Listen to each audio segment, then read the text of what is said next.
już wkrótce, bo 28 kwietnia 2023 wchodzi nowe prawo dotyczące obrotu nieruchomościami. Czy to jest duża zmiana, czy naprawdę to będzie bolało sprzedających i wynajmujących, czy też powinni dać sobie z tym jakoś radę? A zmiana ta dotyczy obowiązku przekazywania oryginału w przypadku sprzedaży lub kopii świadectwa energetycznego w przypadku wynajmowania nieruchomości przy każdej umowie i od razu powiem tak, że powinni się także tym zainteresować ci, którzy wynajmują część nieruchomości, na przykład jakiś pokój.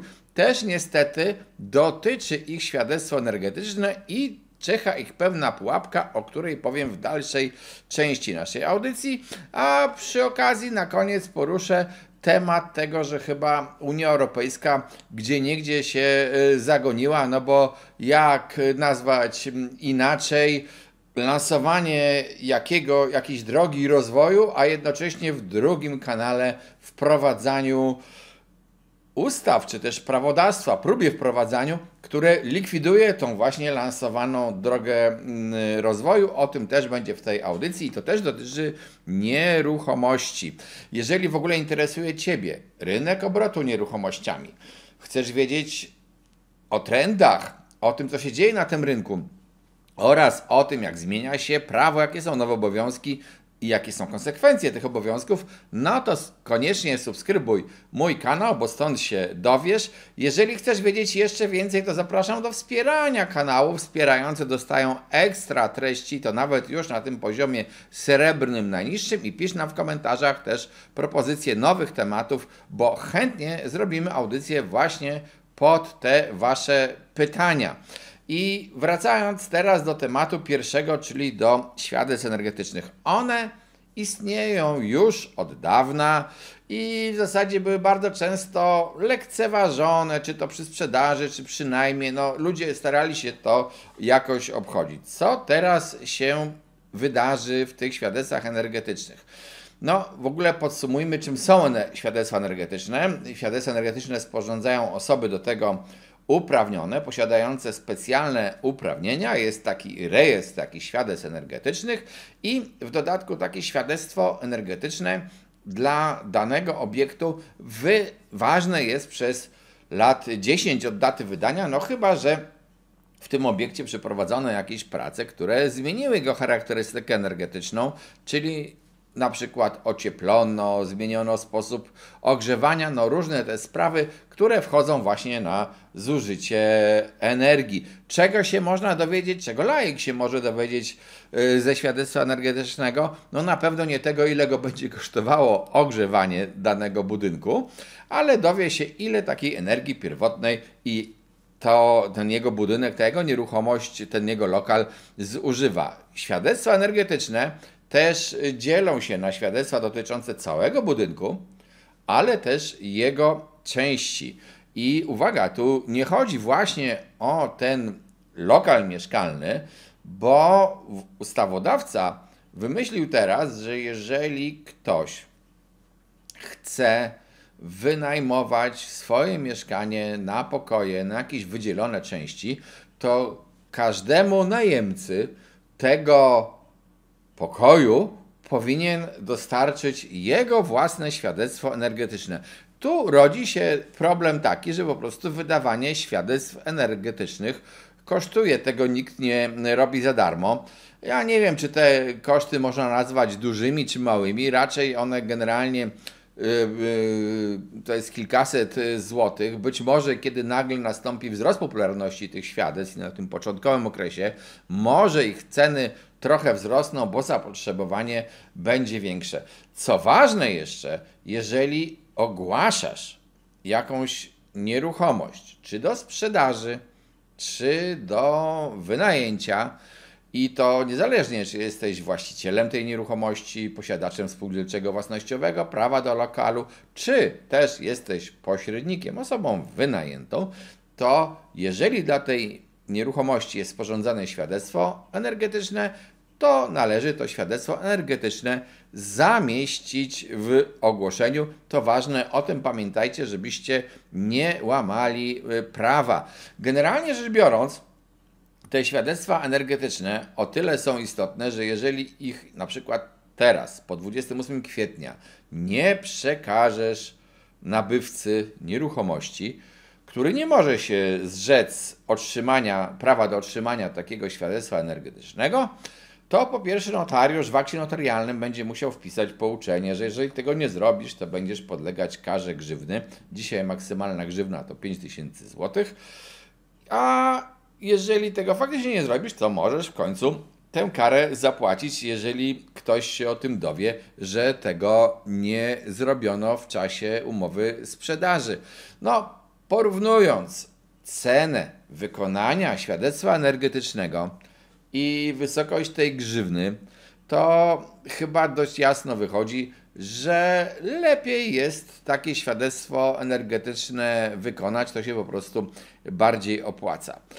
Jak prosto wykonuje się takie świadectwo, no i co ono mówi na temat prawdy o nieruchomości, no to tutaj zdania są dyskusyjne, bo bardzo często dane o tej nieruchomości zbiera osoba wykonująca te nieruchomości na podstawie swojego doświadczenia życiowego, czy też tego, co mówi właściciel, że z tego ta nieruchomość jest wykonana. W przeciwnym wypadku, gdyby miała nie ufać tym oświadczeniom, musiałaby wykonywać na przykład jakieś odwierty w ścianach i sprawdzać, jaka jest konstrukcja ściany, jak gruba warstwa izolacji, czy w ogóle jest izolacja i tak dalej, i tak dalej. To by oczywiście podnosiło koszty tych świadectw, ale generalnie rzecz biorąc, one są właśnie wykonywane na podstawie tej wiedzy. Co nabywcy, najemcy daje takie świadectwo energetyczne?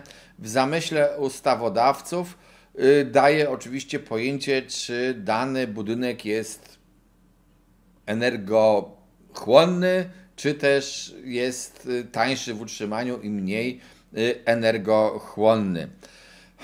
No, jak powiedziałem na wstępie, to świadectwo nie mówi, ile energii faktycznie zużyjesz na korzystanie z tego budynku, a taką wiedzę w sumie, czy dany budynek jest mniej lub bardziej energochłonny, to można by mieć bez tych świadectw, ale ja nie chcę ich tutaj zwalczać czy potępiać. No, jest to coś, co po prostu wprowadzono w Unii, coś, co obowiązuje, coś, czym musimy się posługiwać. Czy to dobrze, czy źle, to możecie wy sami ocenić. Natomiast ważne jest też to, żeby pamiętać, że właśnie tym najemcom należy wręczać kopię takiego świadectwa energetycznego, bo jak takiego świadectwa energetycznego, tej kopii nie wręczycie, i to warto zaznaczyć w treści umowy, że taka kopia została wręczona, żeby to było gdzieś pokwitowane, takie wręczenie. Może być to obok umowy, ale w każdym razie niech będzie pokwitowane, że nastąpiło wręczenie świadectwa energetycznego. Jeżeli tego nie zrobisz, to znowu może ten najemca w przypadku sporu o płatności podnosić problem braku dopełnienia przez Ciebie obowiązku wręczenia tego świadectwa, tak więc w sumie nie zalecam specjalnie obchodzenia prawa. Ale powiedziałem też, że będzie drugi temat i tym tematem jest to, że Unia Europejska chyba już sama zaczyna się gubić i działa zgodnie z powiedzeniem nie wie lewica, co czyni prawica. A temat ten to pompy ciepła i to, co używane jest w sprężarkach stanowiących część takiej pompy ciepła. Przypominam tym, którzy nie wiedzą, co to jest pompa ciepła, że po pierwsze mamy dość duży film na naszym kanale o pompach ciepła, ich zastosowaniu w starych budynkach oraz o wyborze rodzaju pompy, a w Polsce, co ciekawe, większość ludzi wybiera najtańsze rozwiązanie, czyli tam, gdzie to jednym ze źródeł jest powietrze zewnętrzne, dosyć niestabilne, co powoduje, że te pompy bardzo kiepsko działają przy dużych temperaturach ujemnych. Na szczęście ostatnio mamy klimat dość ciepły, ale tak naprawdę zawsze może u nas pojawić się zima, zawsze może być chłodniej i te pompy po prostu nie będą dobrze działały. Są pompy ciepła, gdzie jednym ze źródeł jest energia po prostu z ziemi. Czy to są poziome, czy pionowo zrobione kolektory. Zapraszam Was do obejrzenia tamtego filmu. Link na dole, dużo wyjaśnień. Wracając do tych pomp ciepła, dlaczego Unia się już zaczyna gubić? No bo jak mogę nazwać inaczej to, że z jednej strony kładzie się nacisk na likwidację urządzeń produkujących dwutlenek węgla, produktów spalania. Chce się odejść od gazu, od węgla, od innych takich źródeł energii i wszystko w zasadzie Unia by chciała, żeby było na prąd. Pompy ciepła są, tak jak powiedziałem, też na prąd i tutaj można powiedzieć, że one są w miarę ekologiczne, chociaż to oczywiście zależy, jak ekologicznie ten prąd jeszcze jest produkowany. Ale nie wdając się w szczegóły, w takiej pompie ciepła ważnym elementem jest sprężarka, w której jest jakiś czynnik, jakiś gaz. I Unia Europejska teraz też pracuje nad programem zlikwidowania wręcz produkcji gazów używanych w sprężarkach. Tak jest. W tych sprężarkach bardzo często wykorzystywane są gazy fluorowe i Unia Europejska chciałaby z jednej strony, żeby do 2030 roku w Unii Europejskiej wybudowano około 30 milionów nowych urządzeń, nowych pomp ciepła. Zainstalowano 30 milionów do 2030 roku. Ale jak to idzie w parze, kiedy jednocześnie Unia chce ograniczyć używanie tych gazów, a wręcz niektórzy europarlamentarzyści wymyślili obecnie, że należy zakazać całkowicie używania tych gazów do 2026 roku.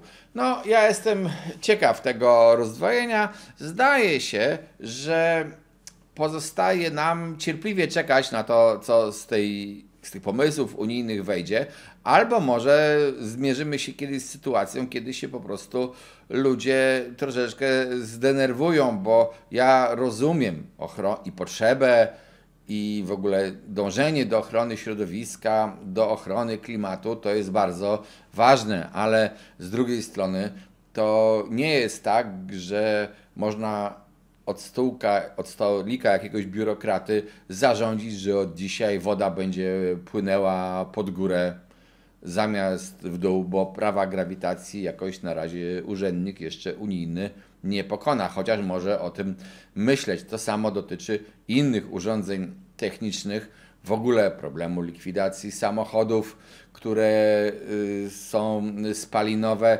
i też tego, że wystarczy spojrzeć się na mapę świata i zobaczyć, jaka malutka jest Unia Europejska w porównaniu z całą Ziemią. Jest Afryka, jest Ameryka Południowa, Ameryka Północna, Azja, Australia, a my taki mały kawałek świata zamieszkujemy i my chcemy wprowadzić sobie najostrzejsze przepisy dotyczące ochrony środowiska, podczas gdy ten dwutlenek węgla będzie sobie spokojnie produkowany w Azji, w Chinach, w Ameryce, w Afryce, gdzie będą jeździli samochodami spalinowymi. No i to jest pytanie, czy ten mały kawałek i ta w sumie też niewielka ilość ludności Unii Europejskiej jest w stanie uratować całą Ziemię. Dajemy przykład? To bardzo dobre. No więc jednak wracając do tego rynku nieruchomości, to jeżeli interesuje Ciebie rynek nieruchomości, oczywiście zapraszam, subskrybuj nasz kanał. Jak powiedziałem, zachęcam do też wspierania, bo wspierający dostają niektóre filmy w lepszej wersji i przede wszystkim niektóre wcześniej też dostajecie. No i cóż, jeżeli chcecie wiedzieć jeszcze więcej o rynku nieruchomości, zapraszam do szkoleń na stronie symen24.pl. Piszcie nam koniecznie, o czym chcecie nowe audycje, chętnie je zrobię i uważajcie na te świadectwa energetyczne. Nie lekceważcie tego problemu. Jest prawo, które wchodzi. Świadectwo energetyczne nie kosztuje majątku. Lepiej je mieć niż go nie mieć. Oczywiście nie kosztuje majątku, jeżeli sporządzisz świadectwo dla całego mieszkania, ale jak mieszkanie wynajmujesz i tam podzieliłeś je na 6 norek, no to już masz problem. Ile tych świadectw masz wykonać? Cześć.